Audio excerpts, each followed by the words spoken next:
Hello friends, competition community में आपका बहुत बहुत स्वागत है। आज हम बात करने वाले हैं मध्य प्रदेश में परिवहन एवं संचार की। परिवहन और संचार का सीधा माध्यम क्या है? देखिए, परिवहन के 3 माध्यम हमें आज के समय में दिखाई देते हैं। पहला होता है जिसे हम कहते हैं सड़क परिवहन, दूसरा होता है जिसे हम कहते हैं वायु परिवहन और तीसरा होता है जिसे हम कहते हैं रेल परिवहन। परिवहन का सामान्य अर्थ होता है किसी भी वस्तु, व्यक्ति, कृषि उपज, वन उपज या खनिज उपज अर्थात किसी भी चीज को एक स्थान से दूसरे स्थान तक पहुंचाना परिवहन कहलाता है। वही जब हम संचार की बात करते हैं तो किसी विशेष सूचना को विभिन्न विधियों द्वारा एक स्थान से दूसरे स्थान तक पहुंचाना संचार कहलाता है। इसके अंतर्गत हमें दूरदर्शन, पत्र पत्रिकाएं, ये सारी चीजें देखने के लिए मिलती हैं। परिवहन की बात करते हैं तो किसी व्यक्ति या वस्तु या खनिज उपज, कृषि उपज या फिर किसी प्रकार के वन उत्पाद को एक स्थान से दूसरे स्थान तक पहुंचाना ही परिवहन कहलाता है। परिवहन मुख्यतः परिवहन के 3 साधन होते हैं, हमने बात करी। पहला होता है सड़क परिवहन, दूसरा होता है रेल परिवहन और तीसरा हमारा होता है वायु परिवहन। जब सड़क परिवहन की बात की जाए तो सड़क परिवहन जो है यह एक सरल माध्यम है परिवहन का। वहीं रेल परिवहन जो है वह एक सस्ता और सरल माध्यम है, लेकिन इसमें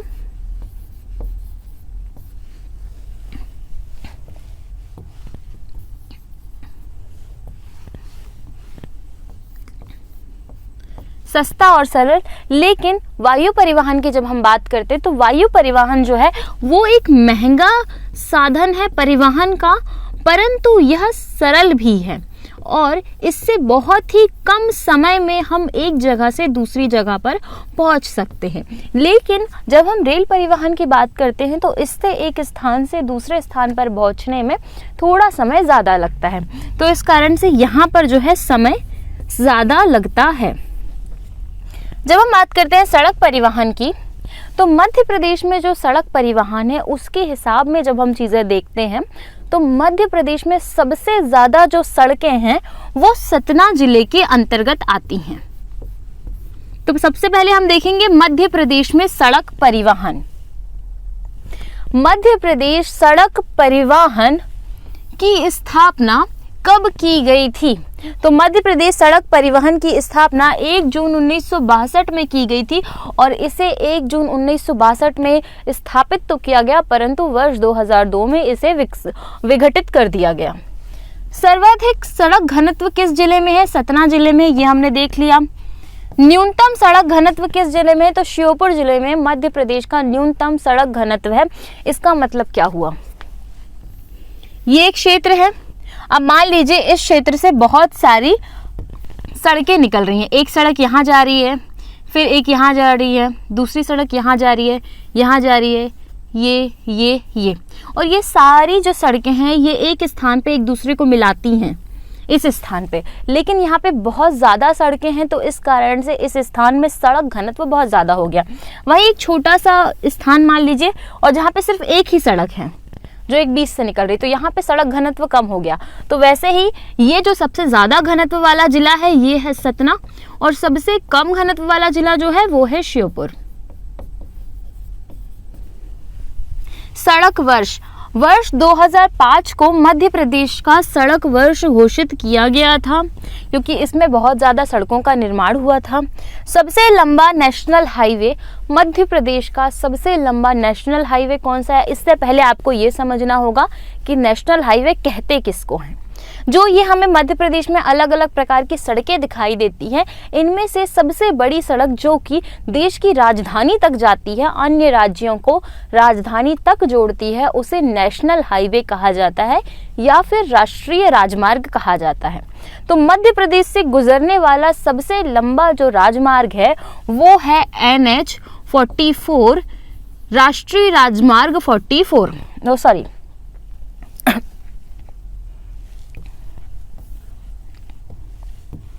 वो है NH 46 अर्थात राष्ट्रीय राजमार्ग 46। इसके बाद हम देखते हैं कि सबसे छोटा नेशनल हाईवे कौन सा है। तो सबसे छोटा जो राष्ट्रीय राजमार्ग है वो है 135 बीबी, नेशनल हाईवे 135 बीबी। अब इनमें किलोमीटर देख लेते हैं कितने किलोमीटर लंबा है। तो जो सबसे छोटा नेशनल हाईवे है वो है 7.5 किलोमीटर लंबा मात्र, और जो सबसे बड़ा नेशनल हाईवे जो कि पूरे मध्य प्रदेश से गुजरता है वो है 634 किलोमीटर स्क्वायर, 634 किलोमीटर गुजरता है। मध्य प्रदेश में सड़क परिवहन, मध्य प्रदेश में सड़क परिवहन को 4 भागों में बांटा गया है। पहला होता है राष्ट्रीय राजमार्ग, दूसरा होता है राज्य राजमार्ग, तीसरा होता है जिला राजमार्ग और चौथा होता है ग्रामीण राजमार्ग। तो जब हम बात करते हैं राष्ट्रीय राजमार्ग की, तो राष्ट्रीय राजमार्ग वे राजमार्ग होते हैं जो कि अन्य राज्यों की सड़कों को, जो सड़क मेन देश की राजधानी के साथ जोड़ती है तो उसे ही राष्ट्रीय राजमार्ग कहा जाता है। वहीं वे सड़कें जो कि राज्य मुख्यालय के साथ, राज्य की राजधानी के साथ अन्य सड़कों को जोड़ती है उसे राज्य राजमार्ग कहा जाता है।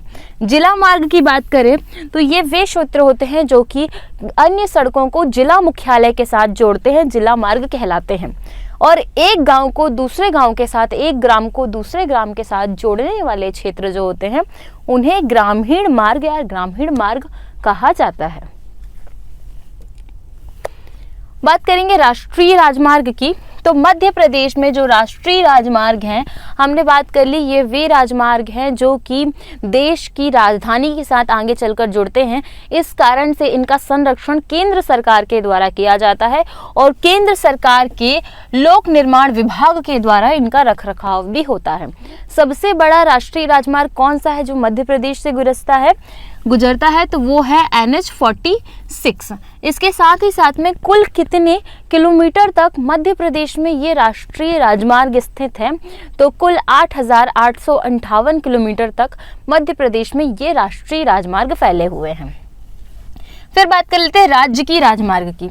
तो राज्य की राजमार्ग वह राजमार्ग है जो कि राज्य की राजधानी के साथ अन्य जिलों की सड़कों को जोड़ते हैं, अन्य क्षेत्रों की सड़कों को जोड़ते हैं, उन्हें ही राज्य की राजमार्ग कहा जाता है। और इन राज्य की राजमार्गों का संरक्षण राज्य सरकार के द्वारा किया जाता है।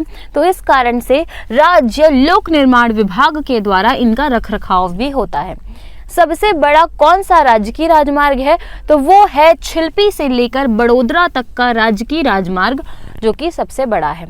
इसके साथ ही साथ में इनकी संख्या 48 है, अर्थात ये इनकी संख्या कितनी है, तो 48 राज्य की राजमार्ग मध्य प्रदेश में फैले हुए हैं।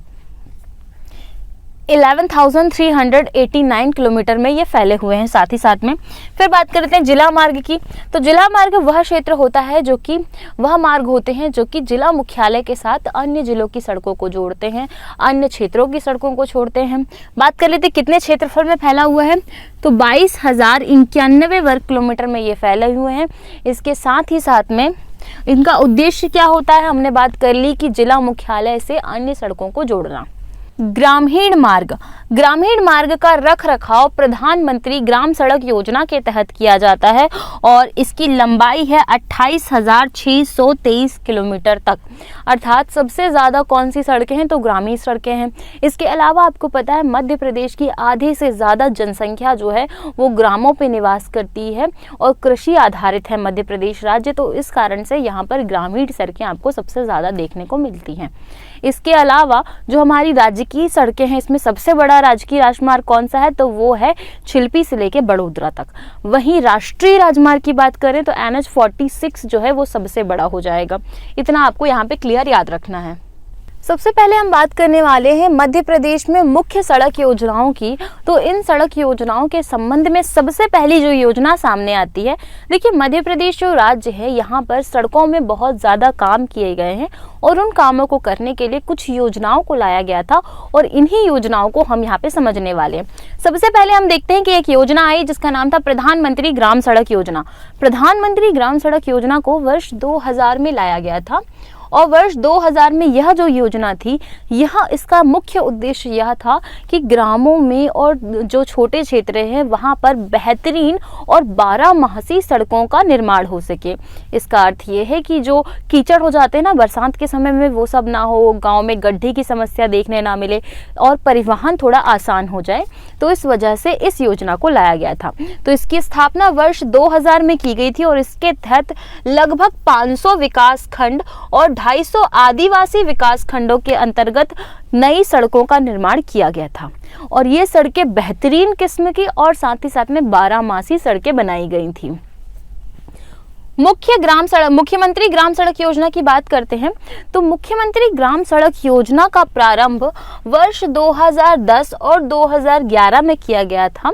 इस सड़क योजना के अंतर्गत जो प्रधानमंत्री ग्राम सड़क योजना है ना, इसमें जो सड़कें बनाई गई थी उन सड़कों के पुनः निर्माण की बात हुई थी। यहाँ पर 500 से लेकर 250 तक की आबादी वाले क्षेत्र या फिर इनसे कम आबादी वाले क्षेत्रों पे सड़कों का निर्माण भी किया गया था इस योजना के अंतर्गत। और जो मुख्यमंत्री योजना है, इस योजना के अंतर्गत प्रधानमंत्री ग्राम सड़क योजना से जो सड़कों का निर्माण किया गया था, उन सड़कों का पुनः निर्माण भी इस योजना के अंतर्गत किया गया। मुख्यमंत्री खेत सड़क योजना, मुख्यमंत्री की जो खेत सड़क योजना आई है, ये जो योजना है इसे वर्ष 2014 में लागू किया गया था। और इस योजना के अंतर्गत मुख्यमंत्री जी ने यह योजना घोषित की थी कि किसान जो है, किसानों को अपने घर से लेकर अपने खेत तक की रोड बनाकर दी जाएगी, जिससे उनको सुविधा हो सामान लेके आने में और लेके जाने में, सिंचाई वगैरह में सुविधा हो। इस कारण से इस योजना की शुरुआत की गई थी वर्ष 2014 में। नर्मदा एक्सप्रेसवे, नर्मदा एक्सप्रेसवे जो है यह मध्य प्रदेश का सबसे बड़ा एक्सप्रेसवे बनने वाला है, जो कि 6 लेन का एक्सप्रेसवे बनेगा और ये मध्य प्रदेश का सबसे बड़ा एक्सप्रेसवे भी होगा। अपनी बस सूत्र सेवा, अपनी बस सूत्र सेवा इंदौर जिले में शुरू की गई है। यह वर्ष 2018 को शुरू की गई है। इसके अलावा जो अमृत योजना है, ये इसी के अंतर्गत अपनी बस सूत्र सेवा का प्रारंभ किया गया है। अब बात कर लेते हैं, मध्य प्रदेश में सड़क परिवहन पूरा समाप्त हो गया। अब हम देखने वाले हैं मध्य प्रदेश में रेल परिवहन। जब रेलों की बात करते हैं, ट्रेन की जब हम बात करते हैं, तो आपके दिमाग में क्या आता है कि ट्रेन धीरे चलती हैं, इसके अलावा सस्ती होती हैं, इसके अलावा मध्य प्रदेश में बहुत जगह ट्रेन है पर छोटी लाइन की ट्रेनें हटा दी गई हैं, ऐसा कुछ आपके दिमाग में चल रहा होगा। तो हम शुरू से लेके चलते हैं कि ये कैसे इतिहास से कैसे सामने आया और अभी तक हमें क्या देखने के लिए मिल रहा है। सबसे पहले इसकी परिभाषा क्या होगी। रेल परिवहन की मुख्य परिभाषा यह है कि रेल परिवहन परिवहन का सबसे सस्ता, सुगम और सरल अवसर है, सरल परिवहन है। इसकी शुरुआत की बात करते हैं तो 1867 में इसकी शुरुआत की गई थी और 1867 से लेके 1878 तक रेलवे लाइंस बिछाई जा रही थी मध्य प्रदेश के क्षेत्र पे। बात करते हैं कि मध्य प्रदेश का सबसे पहला जो रेलवे लाइन बिछाई गई थी और सबसे पहली जो ट्रेन चली थी वो कहां से कहां तक चली थी, तो वो चली थी प्रयागराज से जबलपुर। प्रयागराज से जबलपुर। मध्य प्रदेश का सबसे बड़ा रेलवे जंक्शन है इटारसी रेलवे जंक्शन।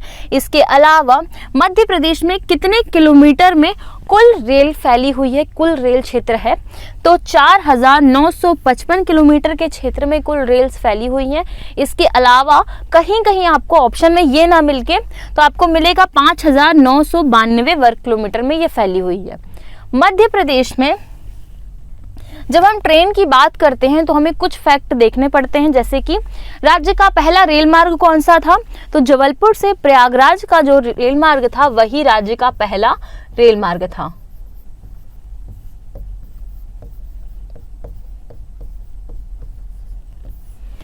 राज्य का सबसे बड़ा रेलवे जंक्शन कौन सा है, तो मध्य प्रदेश का सबसे बड़ा रेलवे जंक्शन जो है उसका नाम है इटारसी। वहीं निजी क्षेत्र का रेलवे स्टेशन सबसे बड़ा कौन सा है, तो वो है भोपाल रेलवे स्टेशन, जिसका नाम है हबीबगंज रेलवे स्टेशन। तो यहाँ आंसर आएगा आपका हबीबगंज।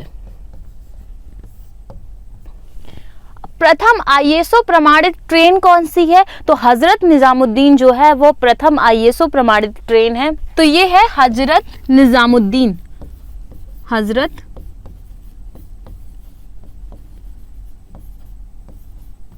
ये जो हजरत निजामुद्दीन है ना, ये ISO प्रमाणित ट्रेन है और कहाँ से निकलती है, तो हबीबगंज रेलवे स्टेशन से निकलती है। रेलवे कोच फैक्ट्री की बात करते हैं तो मध्य प्रदेश में रेलवे कोच फैक्ट्री जो है वो भोपाल जिले में स्थित है।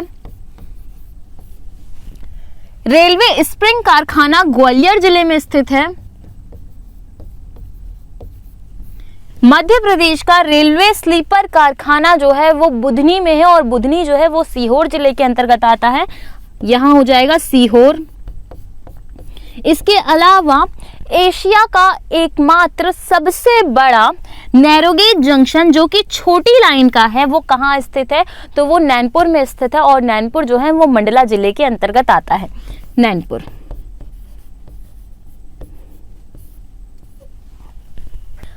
जब अब हम बात करते हैं मध्य प्रदेश में रेलवे जोन्स की, तो मध्य प्रदेश में रेलवे जोन को 4 भागों में बांटा गया है। वहीं पश्चिमी मध्य रेलवे जो है इसका मुख्यालय जबलपुर में। बहुत बार क्वेश्चन पूछा है कि पश्चिमी मध्य रेलवे का मुख्यालय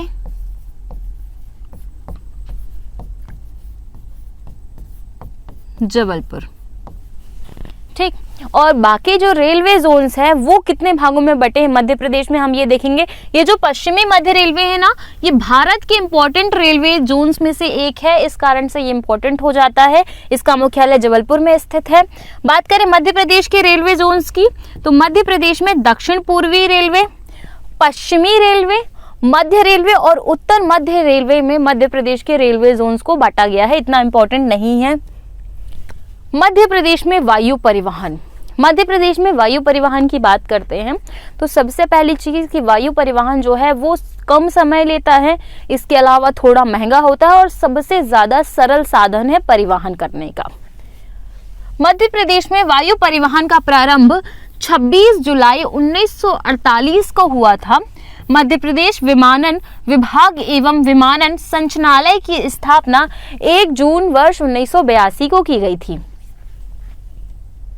जब भी हम बात करते हैं मध्य प्रदेश में वायु परिवहन की, तो मध्य प्रदेश के प्रमुख हवाई अड्डे हमें पढ़ने होते हैं, जिसमें से पूर्णतः सौर ऊर्जा से संचालित जो हवाई अड्डा है वो है देवी अहिल्याबाई हवाई अड्डा। और देवी अहिल्याबाई हवाई अड्डा जो है वो इंदौर जिले के अंतर्गत आता है और यही वो हवाई अड्डा है और यह एक अंतरराष्ट्रीय हवाई अड्डा भी है। इसके अलावा राजा भोज हवाई अड्डा जो है यह भोपाल जिले के अंतर्गत आता है। राजा भोज हवाई अड्डा भोपाल जिले के अंतर्गत आता है। और ये वाला जो है देवी अहिल्याबाई, ये इंदौर जिले के अंतर्गत आता है। खजुराहो हवाई अड्डा छतरपुर जिले के अंतर्गत आता है। जबलपुर हवाई अड्डा जबलपुर जिले के अंतर्गत आता है। ग्वालियर हवाई अड्डा जो है नाम ही से स्पर्श है कि ग्वालियर के अंतर्गत आता है। फिर बात करते हैं अन्य निजी हवाई पट्टियों की। अब ये क्या है, देखिए मध्य प्रदेश में जो प्रमुख हवाई अड्डे थे हमने उनको देख लिया। पहला हो गया राजा भोज, दूसरा हो गया देवी अहिल्याबाई, तीसरा हो गया खजुराहो, चौथा होगा ग्वालियर और पांचवा हो गया जबलपुर हवाई अड्डा। तो 5 मुख्य हवाई अड्डे मध्य प्रदेश में स्थित हैं। इसमें से 2 अंतर्राष्ट्रीय, पहला है राजा भोज और दूसरा है देवी अहिल्याबाई होलकर।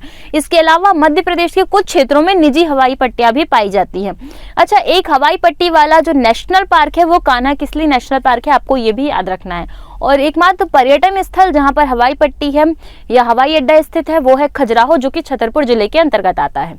निजी हवाई पट्टियों की बात करेंगे तो डायमंड सीमेंट फैक्ट्री दमोह में एक निजी हवाई पट्टा है। इसके अलावा ओरिएंट पेपर मिल शहडोल में एक निजी हवाई अड्डे हैं। ग्रेसिम इंडस्ट्री नागदा उज्जैन में भी एक निजी हवाई अड्डा स्थित है। अब बात कर रहे हैं हम मध्य प्रदेश में संचार की। मध्य प्रदेश में परिवहन को हम देख चुके हैं, परिवहन के प्रकारों को देख चुके हैं, तीनों चारों प्रकारों को हमने अच्छे से पढ़ लिया। संचार की जब हम बात करते हैं तो किसी विशेष सूचना को एक स्थान से दूसरे स्थान तक पहुंचाना संचार कहलाता है। अब ये जब हम पहुंचाते हैं तो ये विभिन्न प्रकार से पहुंचाया जा सकता है। या तो हम अपने मुंह से बता के दूसरे के कानों में ये बात पहुंचा दें, या तो हम किसी लेटर में लिख के, किसी पत्र में लिख के, किसी कागज में लिख के उसको पहुंचाएं, या तो आजकल हम सोशल मीडिया के थ्रू किसी चीज़ को एक दूसरे के साथ शेयर कर सकते हैं। तो यहाँ पर संचार के माध्यमों की बात करते हैं कि संचार के मुख्य माध्यम कौन कौन से होते हैं। पत्रिकाएं जो सबसे ज़्यादा फेमस है और प्रचलित भी है, आकाशवाणी, डाकघर, समाचार सेवा, दूरदर्शन और दूरसंचार के माध्यम से हम देखते हैं कि संचार किया जा सकता है। इसके बारे में बहुत ज़्यादा इंपॉर्टेंट आपको याद नहीं रखना है। हम बात कर लेते हैं कि कब किसकी शुरुआत की गई थी, इतना आपके लिए पूछा जा सकता है और ये महत्वपूर्ण भी है।